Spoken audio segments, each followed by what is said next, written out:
Isang mapagpalang hapon po sa inyong lahat. Ito po ang Preacher Lester Yabut kasama po ng Ma'am Sheila and Brother Shem.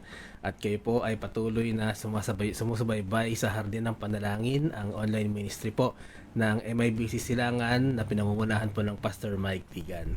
At magandang hapon po. Na-miss ko po kayo sapagkat last week hindi po tayo nakapag-ministeryo. Subalit nandyan naman po ang Preacher Gary na patuloy po na nagmi-ministeryo sa atin sa Hardin ng Panalangin. At maraming salamat po.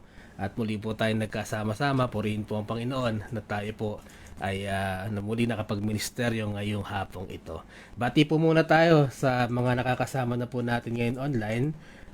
Sister Alexis Salazar, magandang hapon sa iyo. Maging kay Brother Sam Digan, good afternoon. Kay Sister Arcil Manigo, good afternoon din po.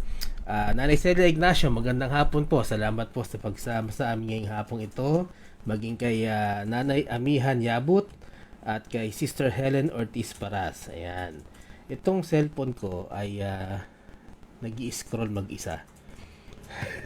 kaya po kung kayo po ay mapapadaan sa ating gawain na pakiusap po, pag-comment po kayo o kaya maglagay kayo ng emoji upang mabati po namin kayo sa pagtatapos po ng ating programa. Ayan. Kasama rin po natin ang Nanay Susan Jose at ang Ma'am Susan Orara. Ayan, magandang hapon po, Ma'am Su.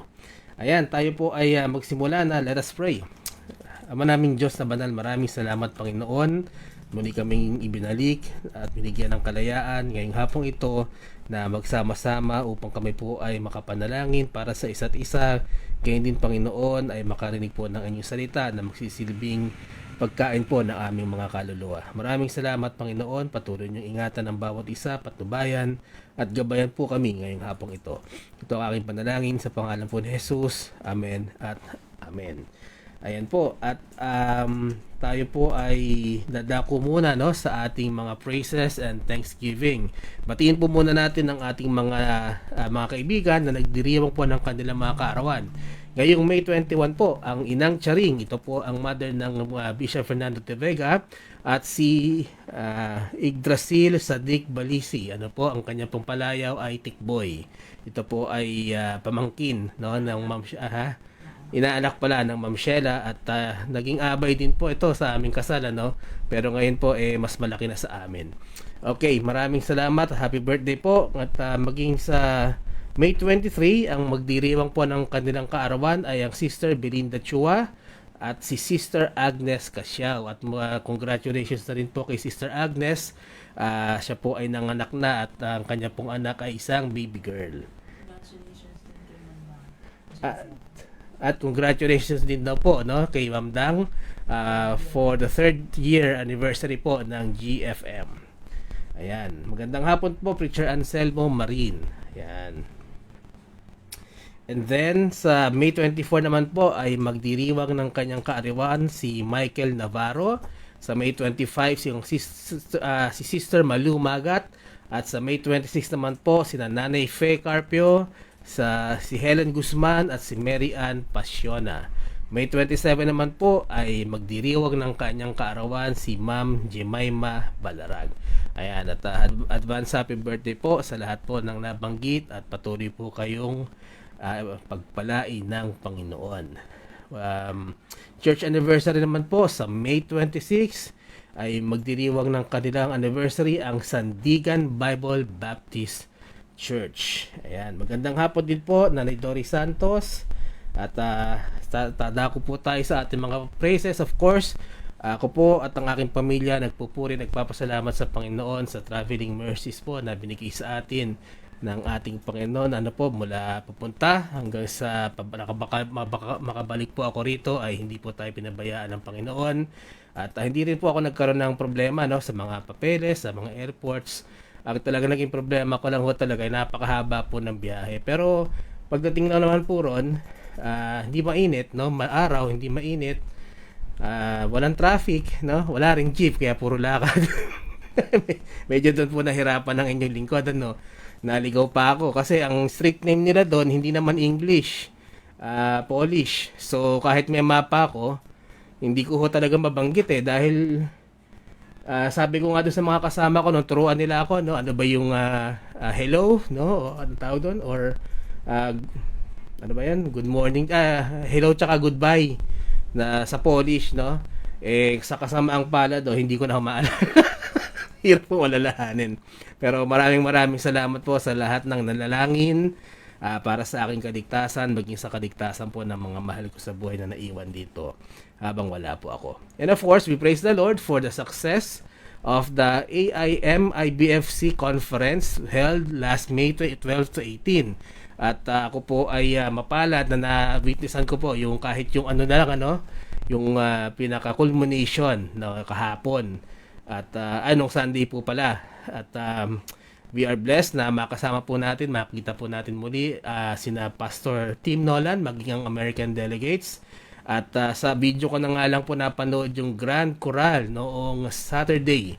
Ito po ay binubuo ng 815 voice choir. Nako, grabe. Mas maganda sana kung napanood natin yun ng live, And of course, congratulations po, sa mga nag-organize po nito, ang Bishop Fernando de Vega, at ang nag-conduct po ng choir, ang Preacher Jabez Orara. And of course, we always thank and praise the Lord for the late beloved Bishop Manuel Orara. Ito po ay ang kanyang legacy.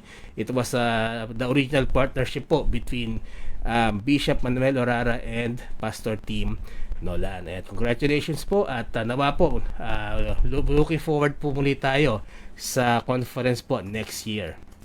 At tayo rin po ay nagpupuri sa Panginoon. Ang Sister Agnes Casiao ay nagkaroon po ng successful delivery ng kanyang baby via cesarean section. Tignan ko lang po dito, sa ating comment section. Sister Carmelita Belen, magandang hapon po.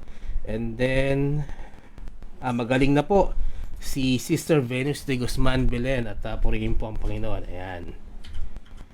Alright. Dadako po tayo sa pagbabanggit ng ating ilang sick brethren and loved ones. Pero mamaya po ay babasahin at ipapanalangin po natin lahat ng nandito pa po sa ating listahan para po sa kanilang paggaling. Kung may nais pa po kayong ipag-pray, ay pakisama lang po sa ating live ngayon upang maidagdag po sa ating listahan. Let us pray for Preacher Jan Domo from Ma'am Adel Mabalot. Siya po ay merong sickness. Ipanalangin po natin ang kanyang kagalingan. Salamat natin sa panalangin. Ang from Ma'am Merdy Mabalot, si Nanay Auring Borja, meron po siyang heart problem.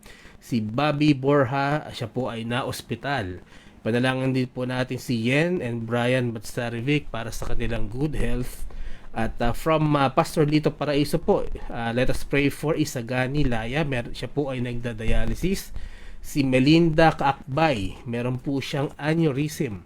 And si Jerry Sabala, meron po siyang spine problem. Panalangin po natin sila. At maging ang kahilingan po ng Nanay Gertrude Severino, ang kanyang pong kapatid na si Filomena Belen, ipanalangin po natin ang kanyang kagalingan. Ayan. Sama rin po natin sa panalangin ang expectant mother. Isa na lang po dito, si Arabel Bautista Ocampo. Patuloy po natin siyang ipanalangin. And magandang hapon po kay Ma'am Teng, Ma'am Teng Orhino, good afternoon. Kay Sister Baby Aya, magandang hapon din po. Kay Brother Eugene Cabaya, salamat po sa pagsama sa Hardin ng Panalangin. At dadako po tayo sa ilang prayer request. Again, kung meron po kayong nais na ihabol na ating mga prayer request, paki-comment lang po upang tayo po ay mailagay po yan sa ating listahan para sa ating prayer time po mamaya. Okay, let us pray po no, for Sister Lynn Hapitana sa kanila pong pag-travel, pag-uwi po sa Iloilo. Ito po ay ngayon, May 21, at panalangin po natin na makarating po sila ng maayos at ligtas. Isama rin po natin sa panalangin from Pastor Dito Paraiso, ang MIBM East Wind. Meron po silang building project. Isama po natin sa prayers ang provisions po ng Panginoon. Of course, ang Blessed Hope Christian Academy, school ministry po na founded ng ating Bishop Manuel Orara, ang kanila pong enrollment, at ang classes po nila ay mag-start na hindi na June 24 to, July 17 na ata. Sige po, mga July 17. And then sama natin sa panalangin, tingnan ko lang po dito sa ating comment section. Sabi po ni Sister Carmelita, panalangin natin ang ating mga kapatiran sa sa ating gawain. Sila po ay magpatuloy. And then sama from Ma'am Teng po, no, sama natin sa panalangin si Ate Huving Pascual. Okay. And then good afternoon din po Deacon George, at maraming salamat po sa pagsama. Sama rin po natin sa prayer si Nanay Yolanda Belen sa kanyang pananakit ng paa at mga binti. Alright, at bumaba na rin po ang sugar ni Sister Carmelita. Okay.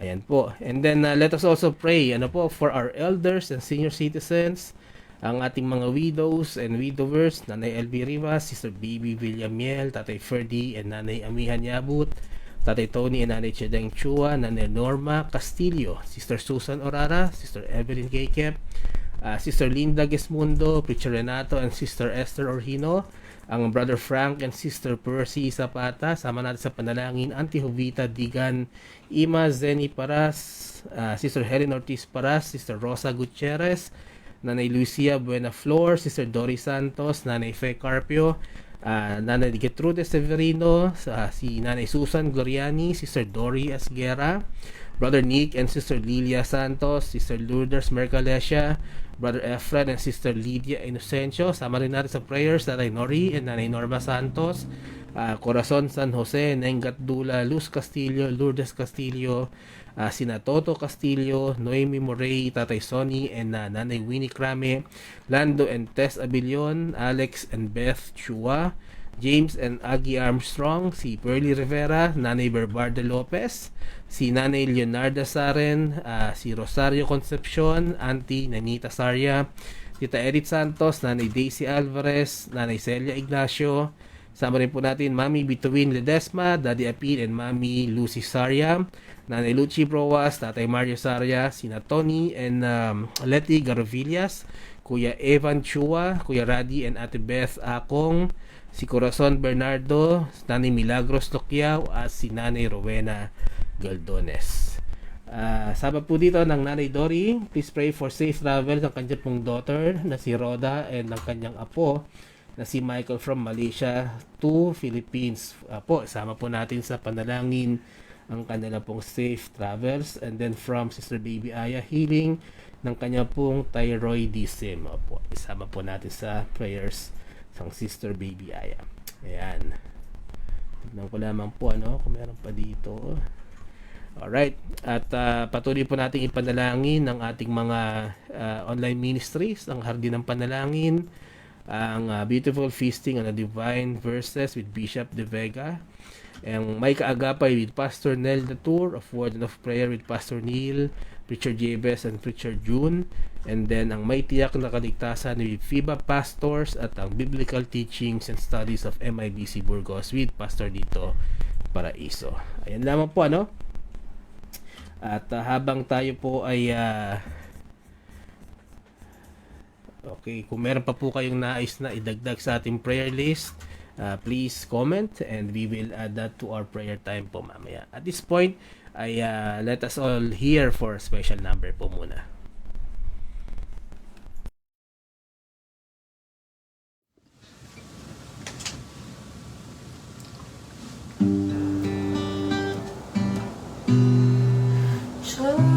Just when I thought my heart had no feeling and life had no music, no rhythm or rhyme,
You took my heart by surprise. You gave me a song. You took all my sorrows and brushed every tear from my eyes. Now your love has filled me. It's won me and thrilled me. You took my heart by surprise. You took my heart by surprise.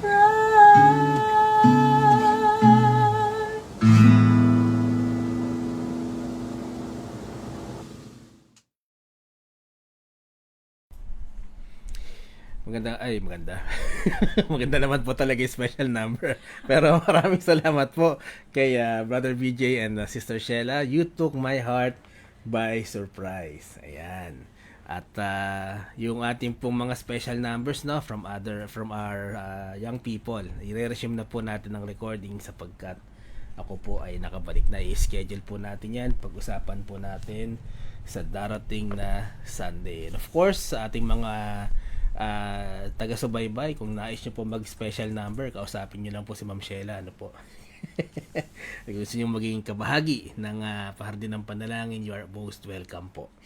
Ayan po, at tayo po ay dadako na sa pag-aaral ng salita ng Panginoon. Please turn your Bibles to the book of Isaiah. Ito po ay makikita sa Old Testament. Book of Isaiah, ang ating chapter po ay chapter 29, verse 13 to 14. Isaiah 29, 13 to 14, the Bible reads, Wherefore the Lord said, For as much as this people draw near me with their mouth, and with their lips do honor me, but have removed their heart far from me, and their fear toward me is taught by the precept of men.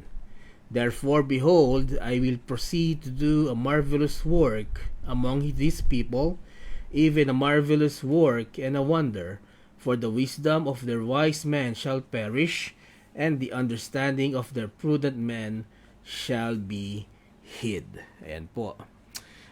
Dito po sa ating main text, ano po, ay pag-aaralan po natin. Ito na rin po ang title ng ating devotion, short devotion this afternoon, The Heart That Is Far From God.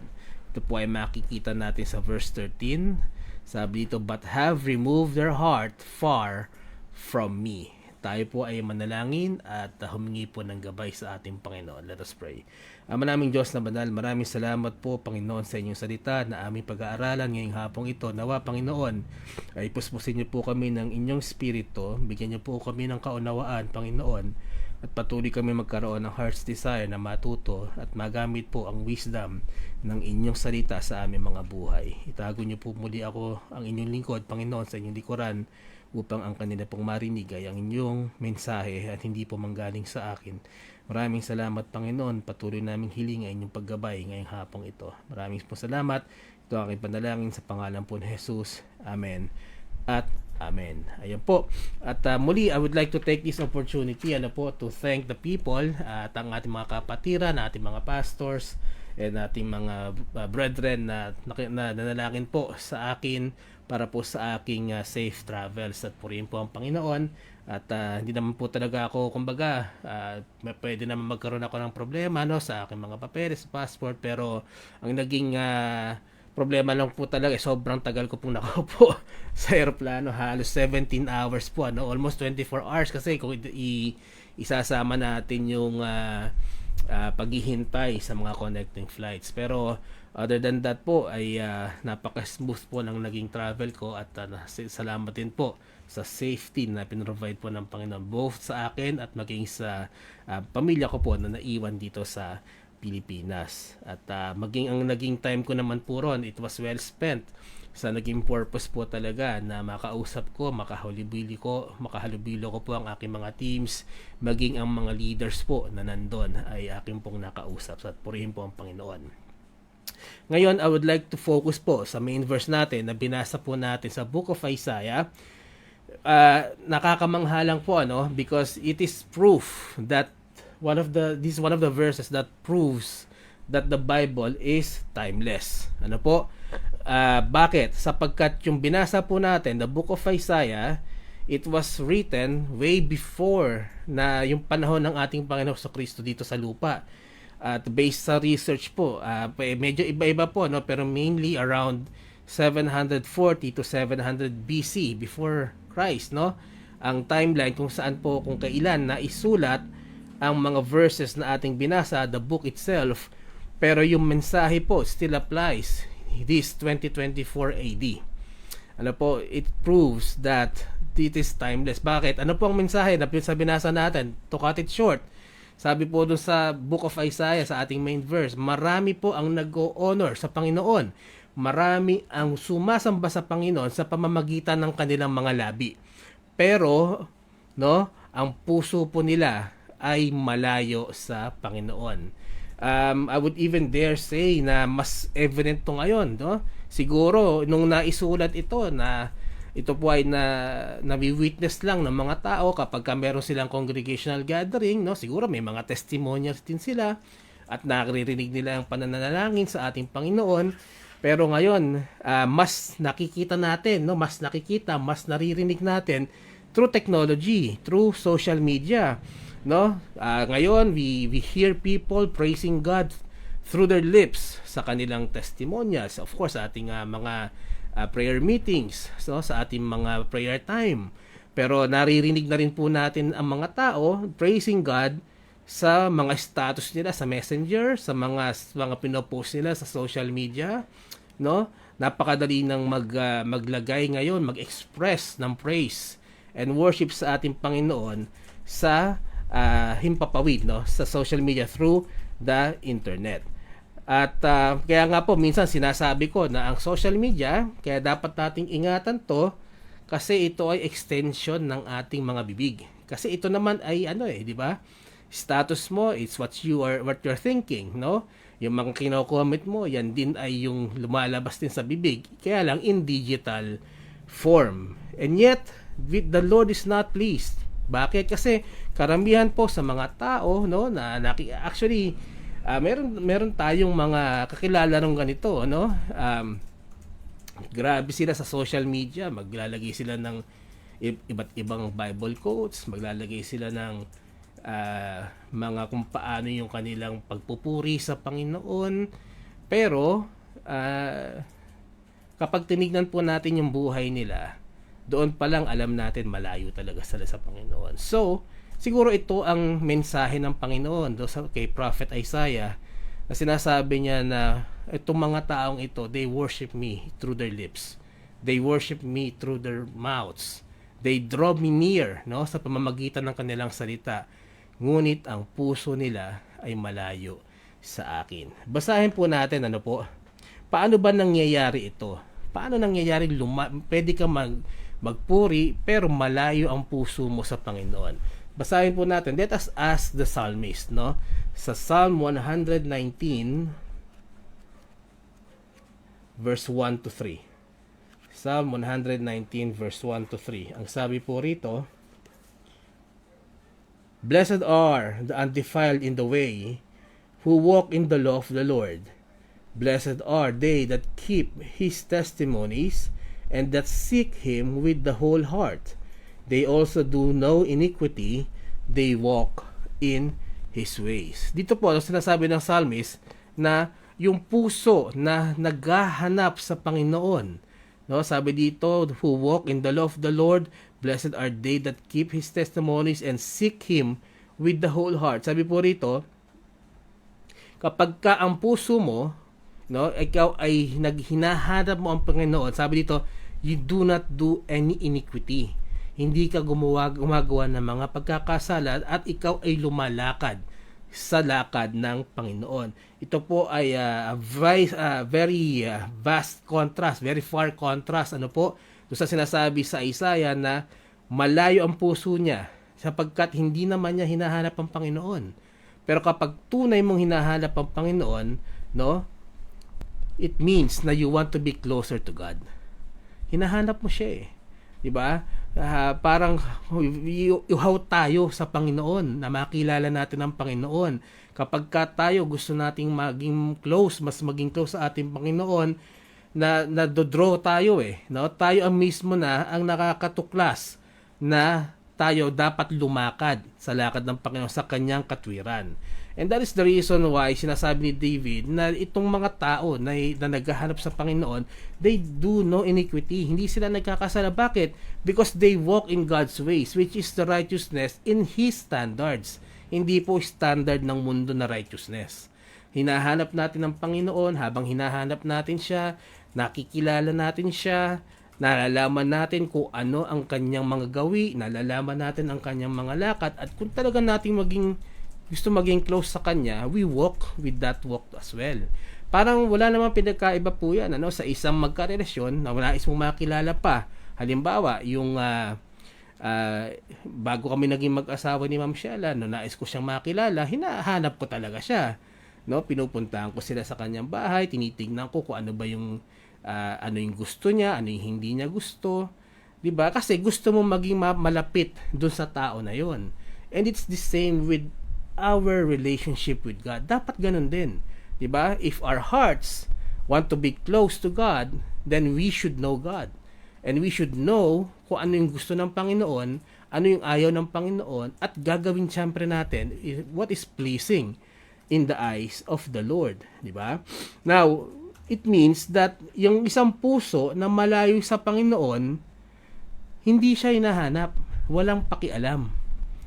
Hindi niya kinikilala talaga kung sino ang Panginoong Diyos. Kaya wala siyang intensyon na kilalanin, at kung wala siyang intensyon na kilalanin, syempre lalong wala siyang intensyon na lumakad sa kanyang katwiran.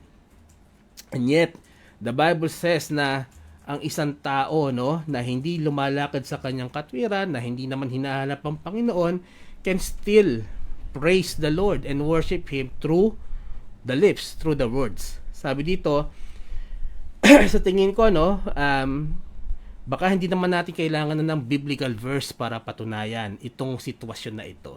I think more than siguro karamihan sa atin, meron tayong ganitong alam na sitwasyon o kakilala na ganito.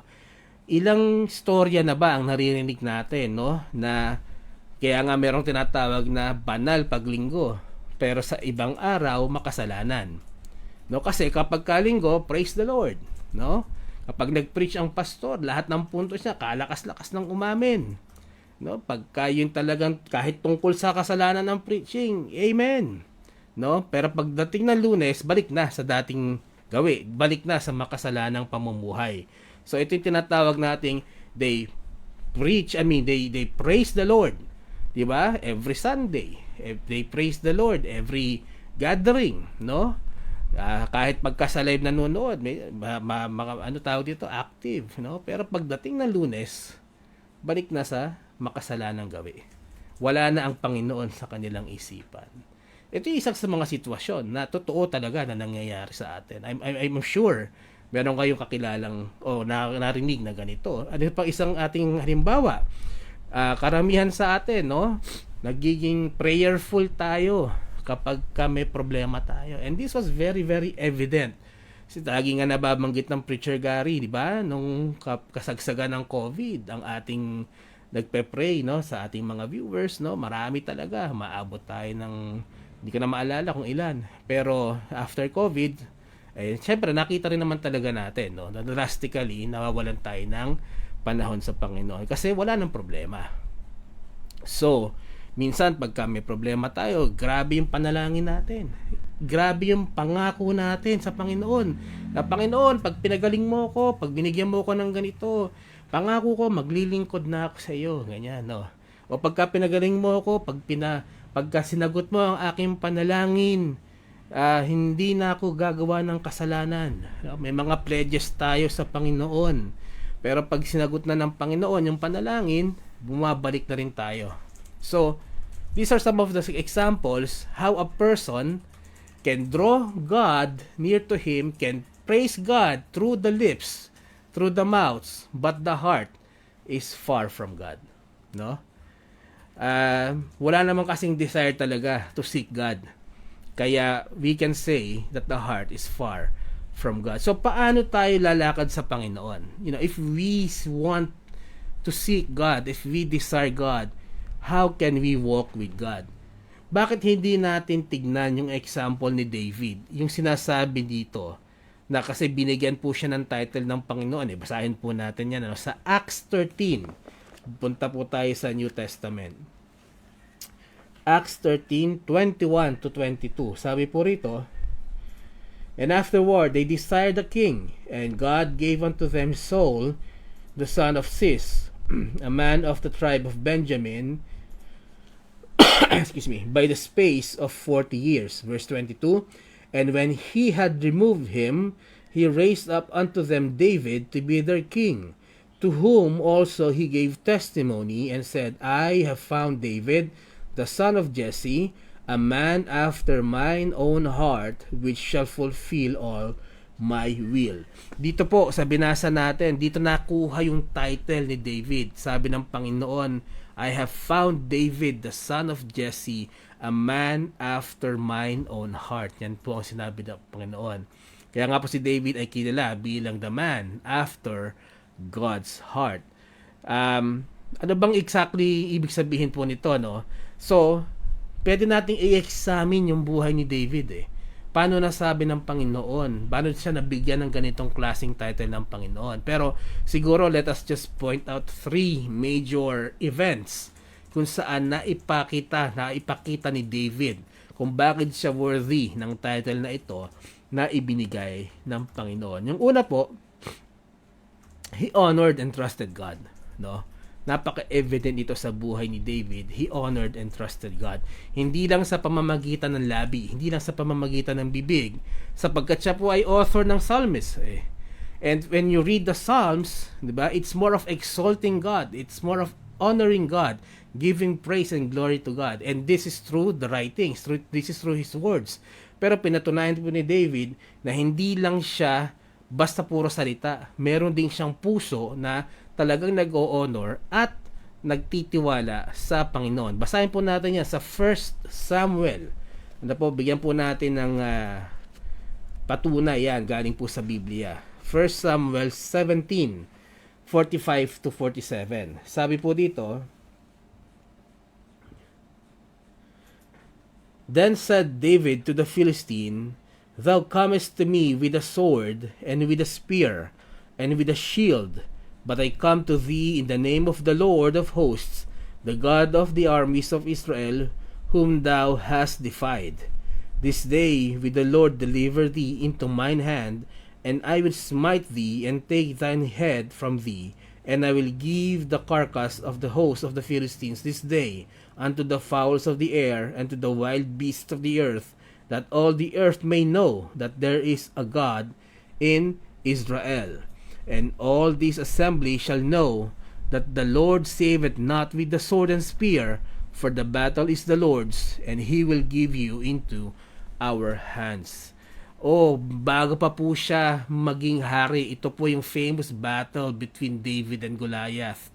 Ito po yung parang dito pa lang, bata pa lang po siya dito, kung di pa nagkakamali, 16 years old. But sa murang edad niyang yon, ganun na lamang ang pagtitiwala po, no, ni King David sa ating Panginoon. Sabi niya rito kay Goliath. Actually, pag binasa pa po natin, no, a few verses before this verse na binasa natin, nung narinig niya yung usap-usapan tungkol kay Goliath, ang sabi niya, sino ba itong Philistine na ito who dare defiled our God? So parang ganoon, sino ba to? No, kaya doon pa lang sa statement na yun, he is exalting God. And then sinabi niya dito nung magkaharap na sila, ikaw nandito ka, gamit mo espada, gamit mo sibat, 'di ba? Meron kang shield. Yan ang dala mo para labanan ako, pero ang dala ko para labanan ka is the name of the Lord of hosts, 'di ba? The God of the armies of Israel, which thou hast defied. Sabi nga dito, bakit? Ano ang purpose niya, no? Bakit niya sinabi itong mga to? Anong purpose niya? Bakit niya lalabanan si David? Bakit niya lalabanan si Goliath? Ang sabi niya dito, that all the earth may know that there is a God in Israel. Hindi para sa sarili niyang glory. Hindi para sa sarili niyang honor. Hindi para maging hero siya. Pero he honored God, he exalted God, no? Dahil ang purpose niya para dito ay para makilala ang Panginoon, no? And that is how he honored and trusted God. Trusted God in which in a way wherein, 'di ba? Meron siyang armas, yung slingshot, but he did not put his trust in that. He put his trust na ipapanalo niya ito dahil kasama niya ang Panginoon. Yan. So that is one way, no, kung paanong inhonor ni King David ang ating Panginoong Diyos. Pangalawa, he feared God. So anong una? He honored and trusted God. Ano ang pangalawa? He feared God. No? He was humble. Kahit siya po ay hari, siya ay humble sa ating Panginoon. Basahin po natin ang 2 Samuel. Ayan. 2 Samuel 12:13. Sabi po rito, and David said unto Nathan, I have sinned against the Lord. And Nathan said unto David, the Lord had put away thy sin, thou shalt not die. For the sake of time, hindi ko na po binasa yung kabuuan ng chapter, pero if we read 2 Samuel chapter 12, ito po ay yung pumunta si Prophet Nathan kay David at sinabi niya yung tungkol sa istorya kung saan, 'di ba, merong isang rich man na marami siyang mga tupa, no, marami siyang mga alagang hayop. And then kung saan merong isang poor man na iisa lang yung tupa niya, pero ang ginawa pa ng rich man, kinuha pa niya, no? At nung kinukwento ni Prophet Nathan yung kay David, galit na galit si David. Sabi niya, sino tong lalaking to? Sino tong rich man na to? Hulihin yan, no? Sabi ni Nathan, ikaw yan. And then na-realize niya na nagkasala siya, no? And then ito lang po ang gusto kong i-point dito. Nung the moment na na-realize ni King David na nagkasala siya, hindi siya naging prideful, no? Pwede siyang mag-reason hari ako, no? Siya ay hari ng Israel. Pwede niyang sabihin na merong siyang excuse, no? Pwede niya sabihin, kasi sa atin, no, usually pagka tayo nagkakasala, no, kahit sa mga kapwa natin, pagka pinoint out yung kasalanan natin, defensive tayo no? Hindi kasi ganito hindi ko naman sinasadya, no? Hindi. Si King David, nung na-realize niya na nagkasala siya against God, ano ang sabi niya? And David said unto Nathan, I have sinned against the Lord.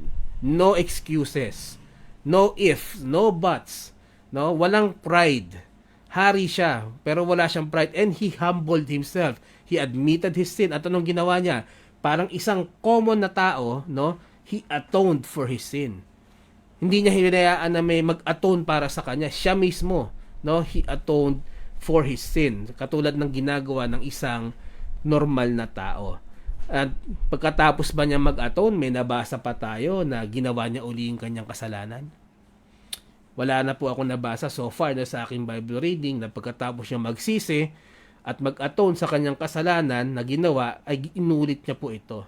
So, ibig po sabihin, hindi ibig sabihin na after God's heart, if we seek God, kung malapit tayo sa ang puso natin sa Panginoon, tulad ni David, ay hindi na tayo magkakasala. No, this is proof, no, na dahil tayo ay tao lamang, we are still prone to sinning. Marami pa rin tukso, marami pa rin tayong kahinaan sapagkat tayo ay nasa laman. Even King David, no, na malapit ang puso niya sa Panginoon, nagkasala pa rin po siya. Sapagkat ang wala lang naman talagang kasalanan sa atin ay ating Panginoong Kristo. Siya lamang po ang lumakad sa mundo, no, na perfect and without sin.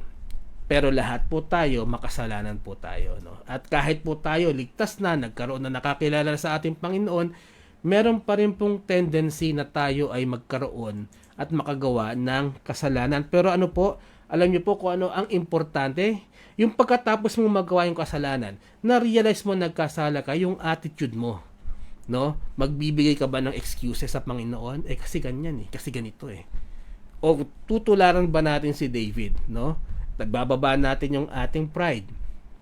Hindi tayo magja-justify, kundi tayo ay magpapakumbaba at hihingi ng kapatawaran sa ating Panginoon. At hindi po matatapos doon. Hindi naman ibig sabihin pagkatapos mo humingi ng kapatawaran, tapos na eh. Tutularan natin si David. Hindi niya na inulit yung kasalanan na yon.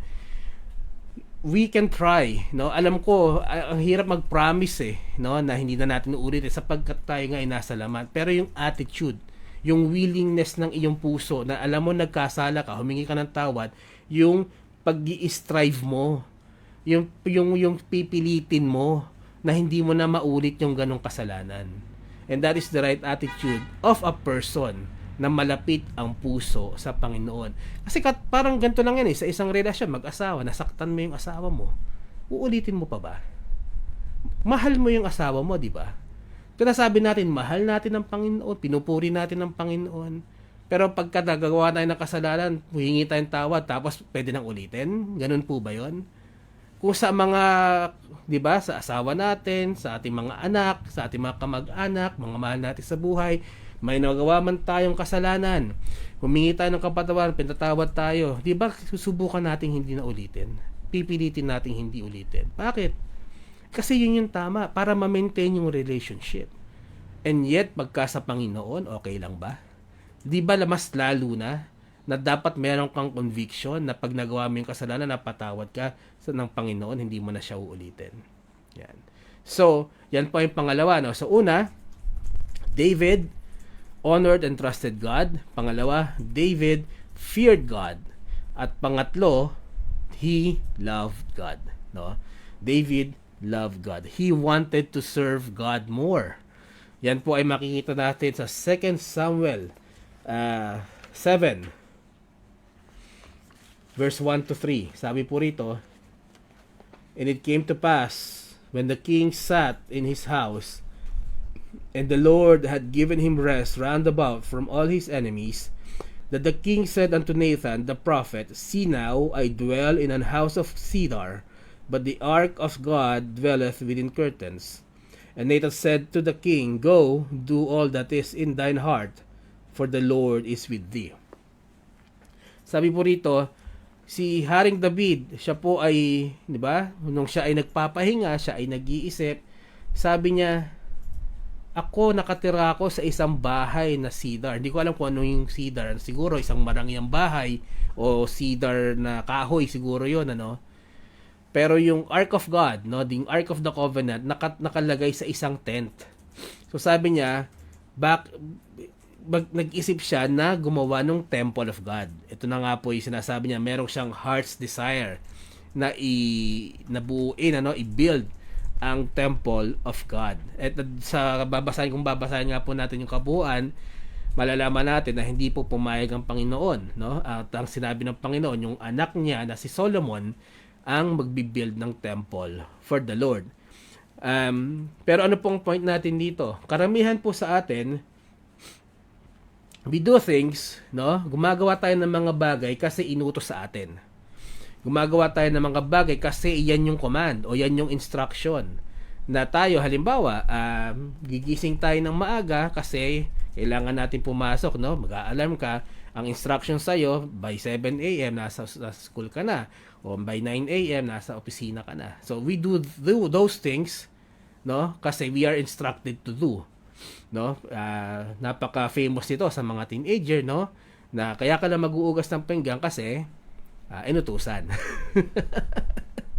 Na kaya ka lang maglilinis ng bahay kasi inutusan. And that is us, 'di ba? Normal sa atin 'yan. Pero si David, 'di ba? He wanted to do something for God kahit walang inuutos ang Panginoon sa kanya. Sa Tagalog po, ang tawag po dito, malasakit, no? Yung kahit hindi ka nautusan, pero dahil mahal mo, no, yung tao, magkukusa kang gawin yung mga bagay na dapat mong gawin para sa taong iyon, no, kahit hindi ka inuutusan.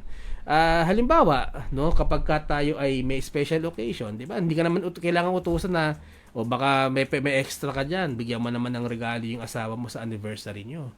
O birthday ng anak mo, baka gusto mong bigyan ng kahit ano, no, kung meron kang extra diyan. O kaya, wag mo na lang kalimutan, no, yung date ng anniversary nyo. Malaking bagay na po yun. Bakit? Kasi nasa isip mo. no? Kasi nagiging thoughtful ka. At nagiging thoughtful ka sa tao, sa mga tao sapagkat mahal mo sila. So ganun din sa Panginoon, no? May mga inuutos ang Panginoon sa atin bilang mananampalataya. Gumawa ka na mabuti, magpatawad, no? Maglingkod ka sa Panginoon. Pero ano pa, si David, no? Ang tanong niya sa sarili niya, ano pa ang pwede kong magawa para sa Panginoon? Nag-isip siya ng pwede niyang gawin sa Panginoon nang hindi naman inuutos sa kanya. And that is how David loved God, no? Nagiging thoughtful siya sa kanyang mga action. 'Di ba? Nagiging thoughtful siya, hindi yung parang puro na lang tayo kuha ng biyaya, no? Puro tayo hingi ng biyaya, no? Hindi natin minsan nalalaman, nandiyan na yung biyaya, hindi lang natin nararamdaman, hindi lang natin nakikita. Kailan kaya tayo ngayon, no, magbabalik sa Panginoon, hindi dahil inutusan tayo, kundi dahil sa pasasalamat natin sa Kanya. Kailan tayo magkakaroon ng kaisipan na ano kaya ang pwede kong magawa pa sa Panginoon bilang Kanyang lingkod, bilang Kanyang anak, no? Kasi napaka-normal nun eh. Hihingi tayo ng biyaya sa Panginoon, hihingi tayo ng panalangin, hihingi tayo ng kahilingan. Pero napakasarap po, no? Dito yung tunay na makikita natin kung gaano kamahal ni David ang Panginoon. Panginoon, gusto kitang gawa ng ganito. Panginoon, ito yung gustong kong gawin para sa iyo. 'Di ba? How happy the Lord, 'di ba? Siguro noong mga panahon na 'yon, nung marinig niya yung mga katagang 'yon. Kung paano ng isang magulang, no, nakakatuwa makita niya yung mga anak niya nagkukusa. No, pagka yung mga anak niya yung meron bang feeling, no, merong pakiramdam ng malasakit sa magulang, yung kasi it's an expression of love. Hindi lang sa bibig, kundi sa gawa, no? So that is how David, no, came to be known as a man after God's heart. He honored and trusted God, he feared God, and he loved God. Gusto pa niyang magsilbi sa Panginoon. So mga kapatid, no, mga mananampalataya, let us check our hearts. Tingnan natin, check natin ating mga puso. Nagdi-desire ba ito, no, ng mga bagay ng ating inilalabas sa ating mga bibig? Na tayo ay kapag in-honor natin ang Panginoon, pag itinaas natin ang Panginoon, pagka Sunday service, pagka prayer time, sa social media, yun din ba ang isinisigaw ng puso natin? Yun din ba ang nais gawin ng mga puso natin? And does your heart exalt God? Does your heart fear God? And does your heart love God? Mga katanungan po, no, na dapat nating itanong sa ating mga sarili. And if yes, no, siguro, no, mas maganda, no, dito po tayo magtatapos, na kung talagang meron tayong desire na mahalin ng Panginoon, na maging mas malapit sa Panginoon, mas maganda siguro, no, na sabihin natin sa Panginoon, let us pray to God that He examine our hearts. Makikita po natin yun sa Psalm 26:2. Sabi po rito, examine me, O Lord, and prove me. Try my reins and my heart. Remember, si David pa rin po, no, ang nagsulat nito. So, ganun kamahal ni David ang Panginoon. Sa tingin ko, ito po ang deeper expression, mas malalim na expression ng pagsamba sa Panginoon, ng pagpibigay ng praise sa Panginoon. Bakit? Ine-expose natin yung sarili natin eh. We are exposing our true selves to God by inviting Him to look into our hearts. Ang sabi rin po nga ng Psalms, di ba? The Lord looks on the sons of man, kung sino ang naghahanap sa Kanya. At sabi nga ni David dito, ini-invite niya ang Panginoon, no? Tignan mo ang aking puso, no? And prove that we truly seek Him and want to please Him by walking with Him. Mga kapatid, no? Let us invite God. Let us invite God and tell Him, examine my heart. Dito natin mapapatunayan. Kung yung lumalabas pa sa bibig natin na praise the Lord, we love the Lord, ay yun talaga ang nasa puso po natin. Nawa po ay naging pagpapala ang ating short devotion this afternoon. Tayo po ay dadako na sa ating pananalangin. At bago po yan, batiin ko lang po muna yung mga nakakasama po natin ngayong hapong ito. Sister Lady Digan Valdez, good afternoon po. Maraming po salamat. Sister Venus de Guzman Belen, at purihin ng Panginoon, magaling ka na. And then Preacher Manny Nicolas, good afternoon din po. Kasama rin po natin Patricia Yabut, good afternoon. Nanay Lydia Inocencio, good afternoon po. Tita Edith Santos, good afternoon. Nanay Elvie Rivas, magandang hapon din po. At tignan ko lang po kung meron pa tayo na miss. Ayan, wala na ata. Siguraduhin ko lang po. Sister Nika Hernandez, good afternoon po. Ma'am Joyce Digan, good afternoon din po. Pastor Neil, good afternoon po. Pastor, at salamat po sa pagsama niyo sa Hardin ng Panalangin. Ayan po. At samahan niyo po, sino po? Pastor Mark Laluna, hindi nag-register sa akin. Pastor Mark Laluna, good afternoon din po. Ayan, sige po. Tayo po ay dadako na sa ating pananalangin. Please join me while we pray this afternoon.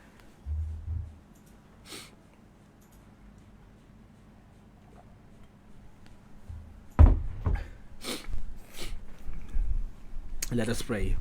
Ama naming banal na nasa langit, maraming salamat po muli sa inyong salita na napakinggan namin ngayong hapong ito. Tunay, Panginoon, na napakadaling dakilain ka, napakadaling purihin ka, napakadaling i-exalt ka, Panginoon, sa pamamagitan ng aming mga salita. Ngunit ang tunay na batayan, Panginoon, ay ang aming mga puso. Nasaan ang aming mga puso? Patuloy ba kaming naghahanap sa iyo? Patuloy ba naming dinidesire, Panginoon, na malapit sa inyo? O Panginoon, please increase our faith. Please increase our desire, O Lord. And please give us wisdom, Panginoon, upang kami po ay lalo mapalapit sa iyo. Mas lalo namin matutunan ng inyong mga precepts, Panginoon. Matutunan namin, Panginoon, ang mga bagay na kalugod-lugod po sa inyo. Tulungan niyo kami, Panginoon. Ngayon din, Panginoon, patuloy ang aming papuri at pasasalamat sa inyo sa mga tao na nagdilimang po ng kanilang kaarawan. Patuloy po silang bigyan ng mahabang buhay at pagpalain niyo po sila, Panginoon. Ngayon din, Panginoon, ng church anniversary po ng Sandigan Bible Baptist Church. Kayo po ang magpala sa gawain po ninyo sa church na to, Panginoon. Ngayon din, Panginoon, ang pagpupuri namin sa mga answered prayers, O Lord, sa natapos na AIM-BIFC conference, Panginoon. Patuloy niyong gabayan ang mga nanguna po rito, ang aming mga pastors, ang aming mga partners po, American partners. Ngayon din, Panginoon, ang mga ginamit niyo para sa maging sa success po, Panginoon, ng conference na to. Patuloy namin nilalapit, Panginoon, ang aming mga kapatiran at kami pa nagpapasalamat sa mga panalangin na inyong tinugon, ngayon din sa mga sakit na inyong pinagaling. Lapit namin, Panginoon, ang aming mga kapatiran na may karamdaman, sina Dory Grifalda at Cornelio Grifalda sa kanilang kalusugan, Panginoon, si Mark Suarez sa kanyang pinansyal na pangangailangan, ang goiter problem po ni Ana Polido, si Angelina Kitoriano po na stroke. Patuloy namin nilalapit, Panginoon, ng full recovery po ni Gay Castillo Doctor, ni Casen Castillo, ni Eliza Rojas, ni Norma Castillo, maging ang Sister Dang, at patuloy po siyang bigyan ng kalakasan. Nilalapit namin, Panginoon, Ma'am Adel Mabalot sa kanyang osteoarthritis, ang Preacher John Domo ay paggalingin niyo po sa kanyang karamdaman, ang recovery po ni Francesca Audrey Abad, at patuloy namin nilalapit ang kalusugan po ng aming ima, Seni Paras. Ngayon din, Panginoon, si Pastor Fred Sila na mayroong heart disease and high blood pressure. Malapit namin ang Baby Villamel sa kanyang high blood pressure, si Laila Go sa kanyang kidney stone, at si Salvacion Vargas po sa kanyang mataas na blood pressure. Kayo po ang magpagaling sa kanila. Patuloy namin pinapanalangin Ang Nanay Elviriwa sa pananakit po ng kanyang likod, siya po ay inyong pagalingin. Si Kevin Bihasa na mayroong heart enlargement, Panginoon, kayo po ang magpagaling sa kanya. Maging kay Nanay Lourdes Mercalesh na mayroong pong bukol sa leeg. Nilalapit ko, Panginoon, ang sa Sister Lynn Hapitana sa kanila pong pagta-travel papunta sa Iloilo kasama ng kanyang mga mahal sa buhay. Kayo po mag-ingat sa kanya at sa kanila, at pagalingin nyo rin po, Panginoon, ang kanyang biyena na si Ermilio Hapitana na mayroong pong bukol sa leeg. Nilalapit namin, Panginoon, ang Nanay Susan Jose sa kanyang pananakit ng katawan at tuhod. Kayo po magpagaling sa kanya. Maging si Mama Glo Agudon, bigyan niyo po siya ng kalakasan at kalusugan. Nilalapit ko, Panginoon, ang Pastor Nel Tour sa kanyang high blood pressure. Ang mga anak po ng Ate Lisa Hardiniano na si Marlon at si Moises sa kanila pong mga karamdaman. Kayo po magpagaling sa kanila.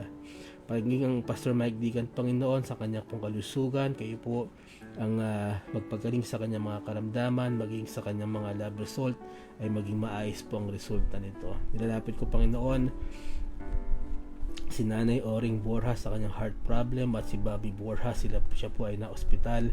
Kayo po ang magpagaling at magbigay ng pinansyal nilang pangangailangan. Nilalapit ko, Panginoon, si Yen at Brian Magsariwik para sa kanilang maayos na kalusugan. Si Isagani Laya na nagdadialysis, Panginoon, kayo po ang gumabahi at magpagaling sa kanya. Maging si Melinda Akbay na may aneurysm at si Jerry Sabala sa kanyang spine problem. Kayo po ang magpagaling sa kanila.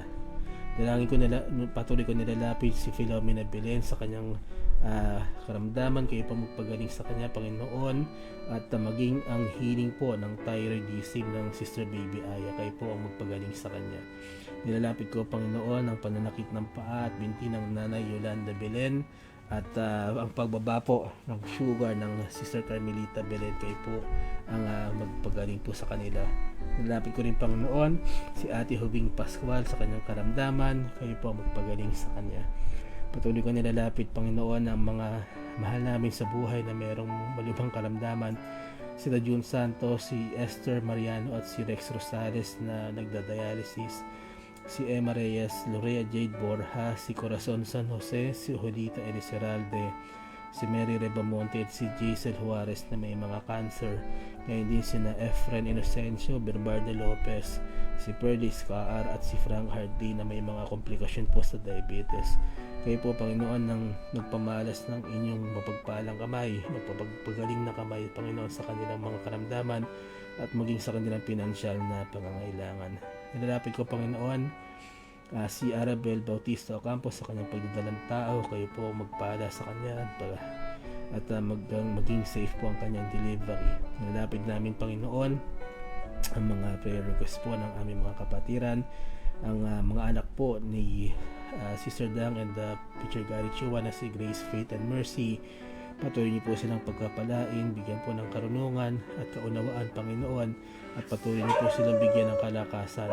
Nilalapit ko rin, Panginoon, sina Emily Muth para sa kanilang continuous strength and grace sa Tennessee. Si Christine and Cathy Vu, maging ang buong pamilya, bigyan niyo po ng strength and guidance. At patuloy niyo pong ibigay ang strength, good health, spiritual growth para sa Yabut family. Bigyan niyo po ng wisdom, knowledge, and study si Shem sa kanyang pag-aaral. At maging sa Ma'am Sheila sa kanyang strength at sa kanyang kalusugan. At kayo po magpala po sa kanya. Nilalapit ko, Panginoon, ng Brother Robert Soriano sa pag-aayos po ng kanyang petition paper sa US. Ang Sister Dory Santos sa kanya pong physical and spiritual strength. Kayo po ang magbigay sa kanya po. Maging din, Panginoon, bigyan po ng maayos na kalusugan ang pamilya at kaibigan ni Maricel Peña Kiambao. Nilalapit din namin, Panginoon, ang spiritual life and studies of Brother Sam, Sister Milka and Brother Sean.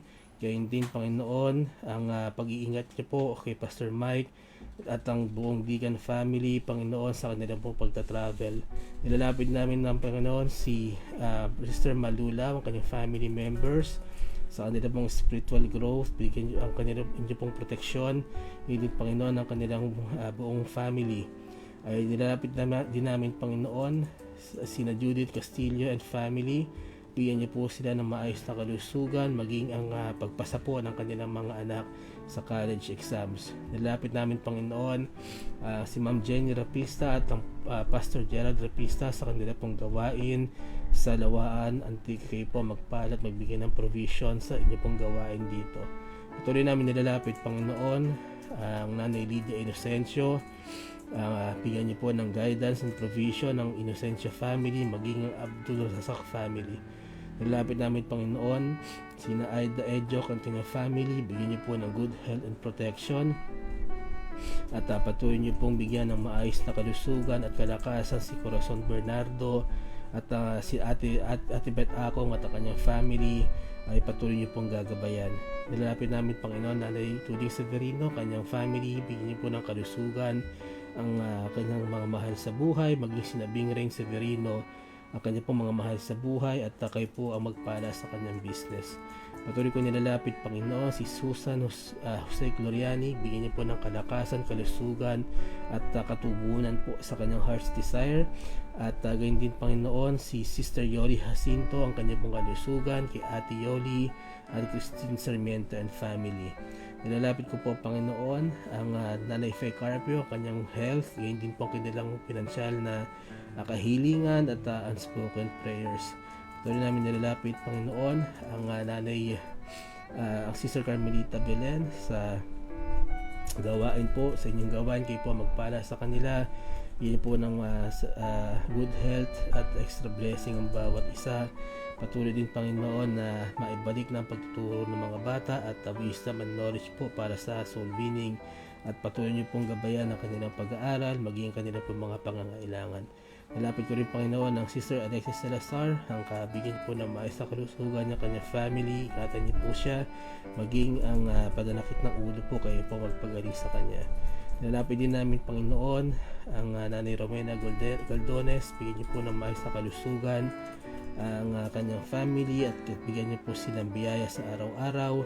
At ganun din, Panginoon, pinadalangin ko ang Zapatan Fernandez families, bigyan niyo po sila ng good health and spiritual growth. Ganyan din ang Sister Baby Aya Avestruz, patuloy ko pong niladalangin ang healing and good health po at ang spiritual growth para sa kanyang buong family.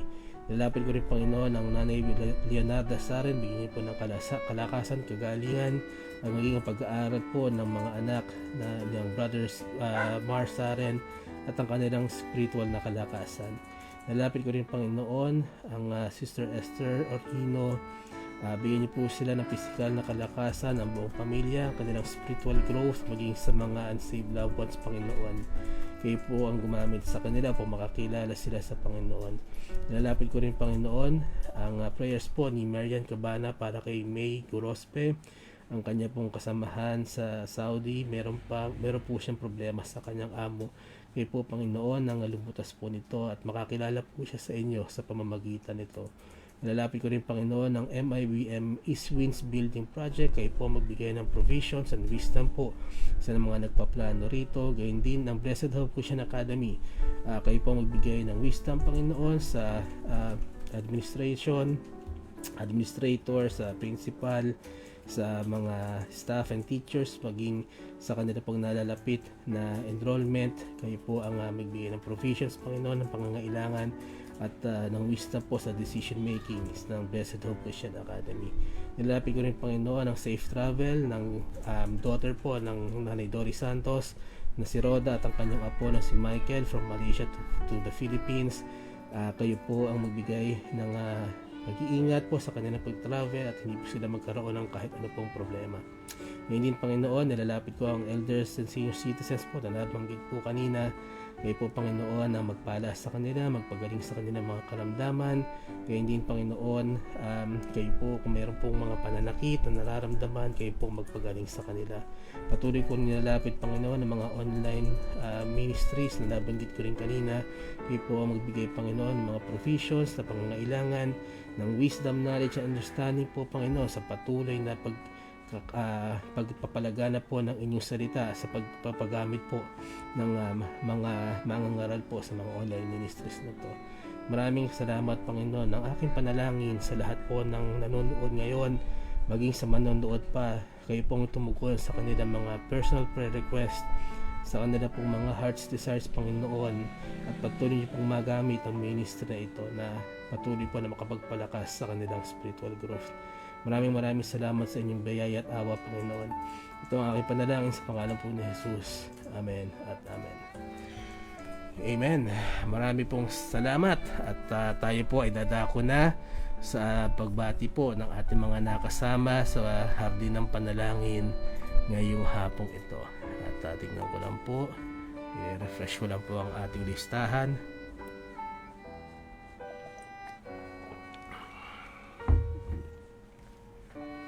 At nagbagal pong bigla ang ating internet.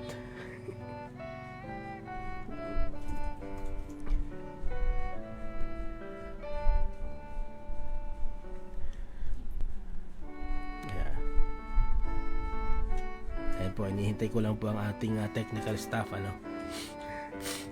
na technical na technical foul. Mabawasan ko sahod mo. Walang sahod ka. Bayan, naghihintay ang ating